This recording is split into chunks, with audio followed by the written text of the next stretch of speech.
I think we've helped about 3.5 million people so far in Ethiopia alone.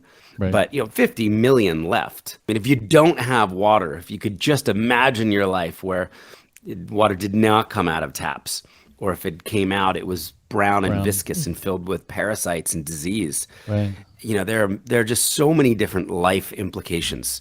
There are studies that say up to half of the disease in many of the countries around the world is caused by bad water and a lack of sanitation.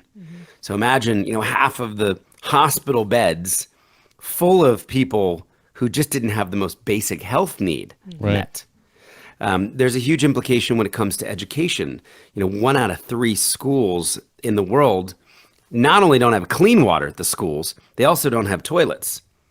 So, imagine being a teenage girl staying home 4 or 5 days every single month. Right. Because you're not going to go to a school without clean water and without sanitation facilities. So there's a huge impact on education.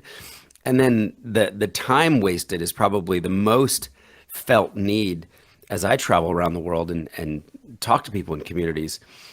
Many people will walk 8 hours a day to get water. I mean, the water's not even close to their home. It's not even available. So the stream would have dried up.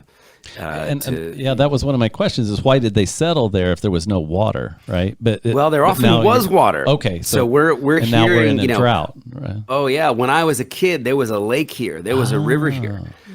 So we have seen certainly a changing climate as we talk to the elders in the village. Right. They'll describe a very different situation. However, it's the only land that they own.